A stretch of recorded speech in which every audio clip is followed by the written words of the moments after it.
2 trips to Center Strip in the same day, Bellagio at daybreak for breakfast in an enchanted forest, and back again just hours later to sample beloved recipes from a home-style icon, literally under the legs of a half-sized Eiffel Tower. Only in Vegas and all in a day, calling this one breakfast at the garden table and dinner at Martha's table. So get ready, because this adventure starts right now.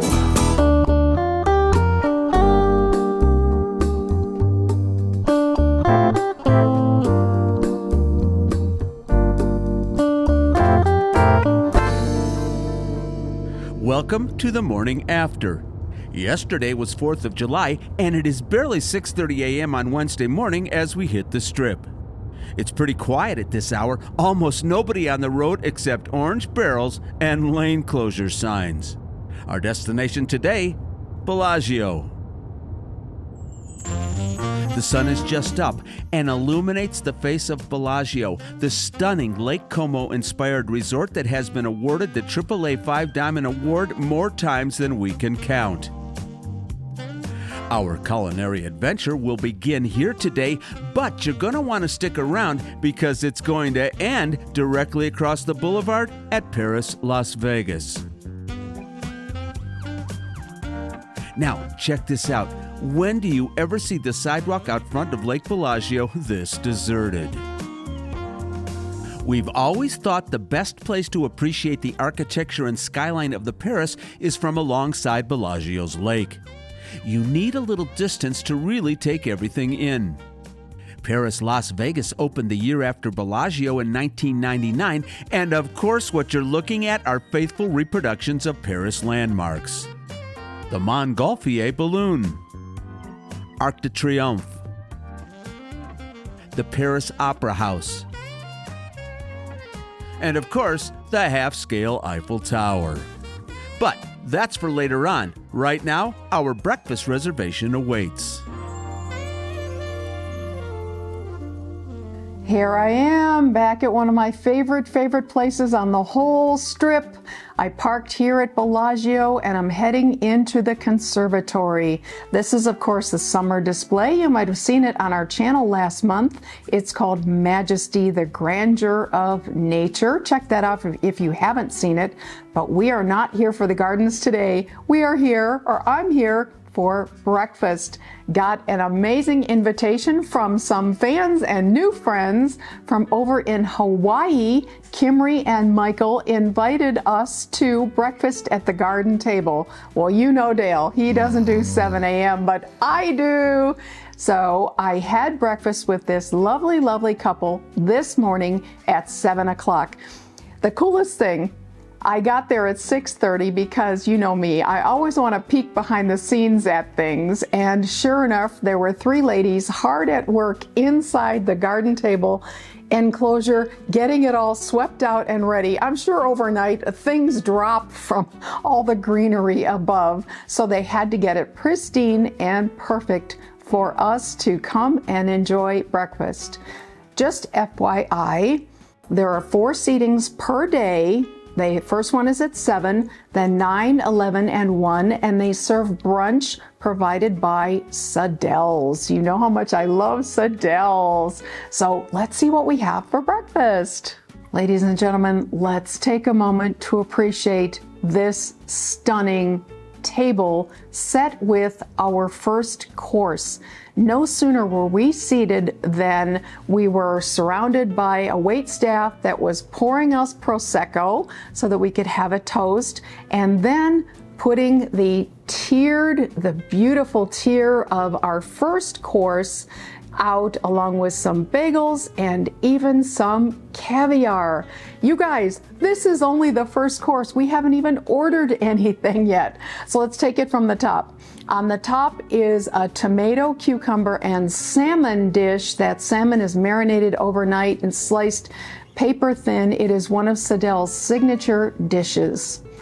In the middle tier is avocado toast, traditional avocado toast, beautifully dressed up. And then on the bottom tier, Sadelle's wonderful pastries, and we all agreed they looked fantastic. Then we also got a tower of bagels that were toasted and a side of plenty of cream cheese. And then, of course, the caviar. Oh my goodness, we haven't even seen a menu yet, and look at what is in front of us. Ladies and gentlemen, this is a first. I've never tasted, ever, caviar. Here we go.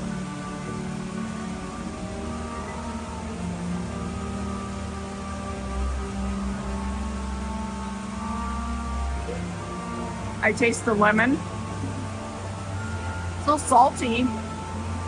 It's not as gushy as I expected. It's not bad. Would I do it again? Probably not. So just FYI about that caviar, Kimry and Michael suggested that since it was my first time, I sort of layer it. So I started with a piece of bagel, I put a little cream cheese, I put a little caviar, and then I squeezed fresh lemon on it. So basically, by the time you get all those flavors together, you don't even know what the caviar tastes like. While we got to know one another and sampled all the goodies in front of us, I have to take a moment to show you what the conservatory looks like from inside the garden table. Never in my life have I been inside it, so let's just sweep across and show you what you can see from inside the railings, the beautiful wispy fog coming up around you. And it was, again, early in the morning, 7 a.m., so not a lot of people in the conservatory. It was, as always, magical inside there.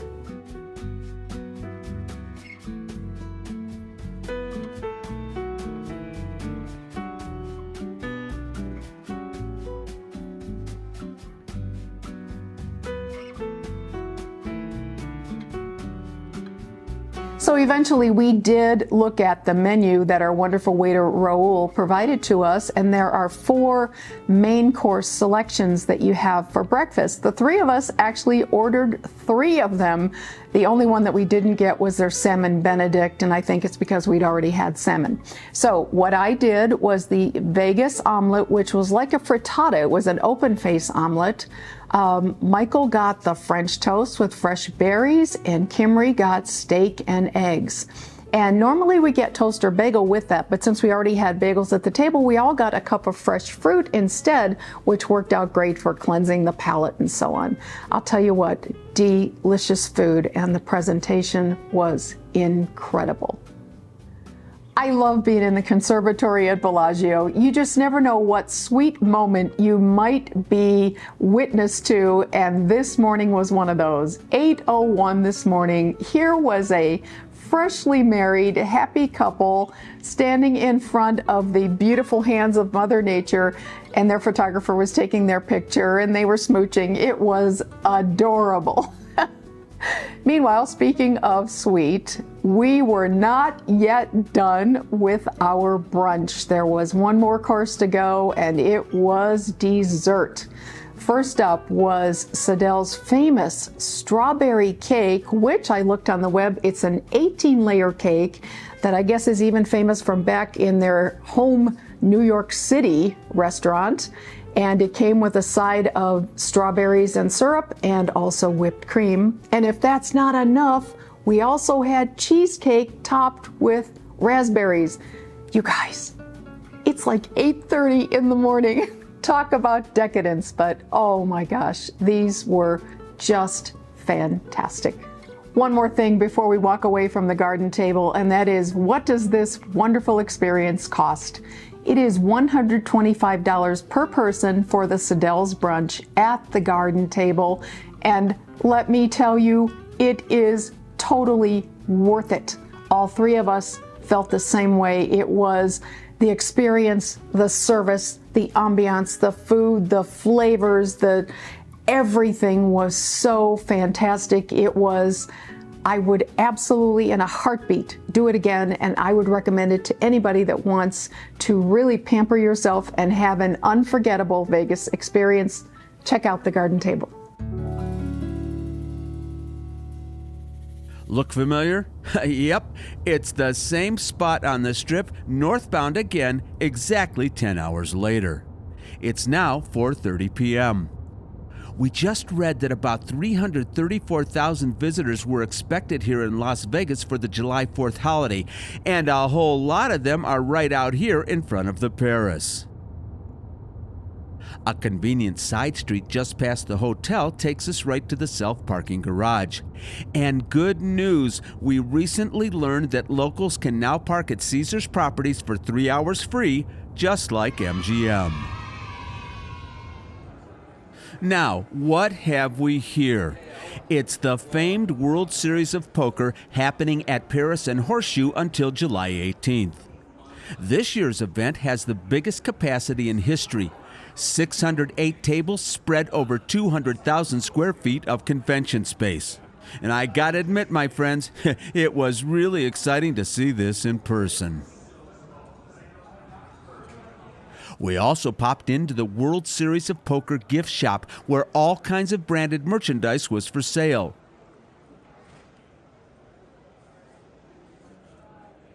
Lots and lots of clothing. And other items from caps to keychains. And I'll tell you what, if this t-shirt wasn't $40, I just might have bought it. Okay, here are some more of those 334,000 visitors crowded into this facsimile of a tiny Paris alley. We have a 5 o'clock reservation at Martha's place, and knowing Martha, she will not be pleased if we're a little bit late. And here we are. We stepped out of the madness and into a cool, serene replica of Martha Stewart's 1925 farmhouse, the Bedford. Well, my friends, we are down on the Strip. We are at the Paris, and we are at Martha Stewart's new restaurant. We have not tried it yet. It's been here for quite a while, and we haven't tried it. Now, I did embarrass myself because the menu was a little out of my league, and there was something in there that was spelled C-O-U-C-O something. And I said, what is this? So says I say. He goes, oh, you mean couscous? So I've made my mark now at Martha Stewart. I've totally humiliated myself. But when it comes, I'm going to tell you what it's all about. Hello, my friends, my turn. Apparently, Martha has a vineyard with Chardonnay, so I had to get Martha's Chardonnay. Nothing but. I have to laugh about the couscous. When Dale said it, it was all I could do not to bust out laughing. But we're trying to be serious. It's a fancy place here, the Bedford. Anyway, very excited to show you the place. We've showed it to you before, but it was morning and it was all closed up. So excited to walk around now that it's open, and I have a beautiful view of the kitchen. Now, I don't know if you noticed the easy chairs we're sitting in. Wanted to give you a close-up look. Not your typical restaurant dining chair. As expected, Paula made a beeline for the kitchen first. Those rows of perfect copper pans deserve a second look. And oh, by the way, they're from the Martha Stewart collection available on her website. The kitchen is long and narrow and runs across the entire back of the restaurant. We just love that the guests have a view of the chefs back there working their magic. That is, if you can manage to peek behind all that copper. The interior of the Bedford is inspired by Martha Stewart's farmhouse in upstate New York. The color palette is neutral and subtle, and the furniture and design elements were chosen by Martha herself.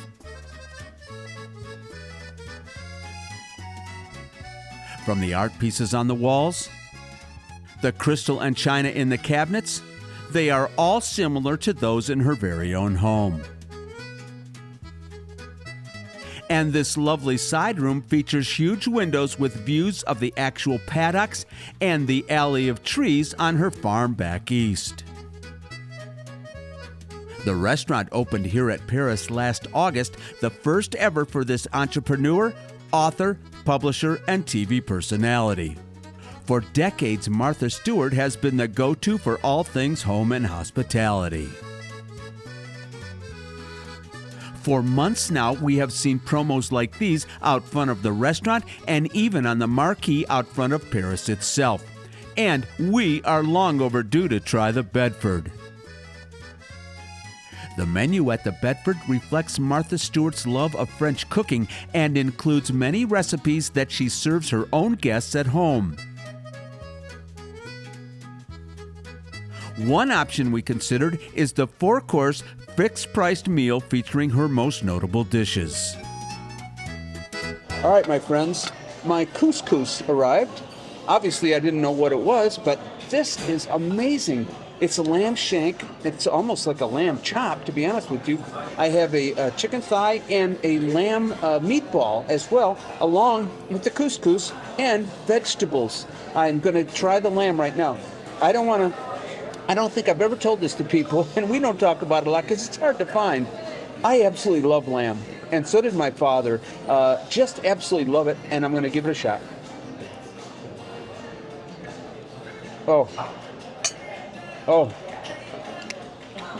that crust, whatever that's seasoned with, the crust on it is just unbelievable. It's medium rare. It's absolutely perfect. I can't wait to try the rest of this. This is going to be an amazing dinner. Well, my friends, you should have seen the ceremony that happened when the chicken was set down. A lovely gentleman with the white napkin did this and poured my juice around and over the chicken, just like I'm going to pour it on my potato puree. And the smell of Thanksgiving wafted up in my face. This is incredible, and I haven't even tasted it yet, just based on the smell. So, wait a minute now. Let me show you. Because this is the most beautiful side of that chicken. Look how gorgeous this chicken is. This is a signature dish at the Bedford. So, and I have a sharp knife. I think I might need it. So, Now, Dale will probably wrestle me for this crispy skin because he's a crispy chicken skin kind of a guy. It has breadcrumbs or crumbs tucked up underneath it, underneath the skin.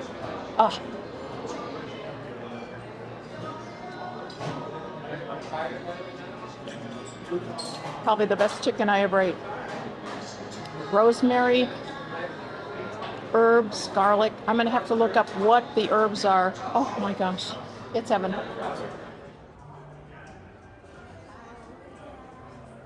Hello again. You know what? We couldn't resist dessert, even though I have a doggy bag to take home half my chicken. This is one of the most popular desserts. It is an upside down lemon meringue tart, I think. So the bottom layer is a meringue cookie. Then in the middle you have lemon curd, and on the top is whipped cream, beautifully arranged. I haven't had a bite yet, so I'm gonna grab a bite. I need a piece of the cookie though.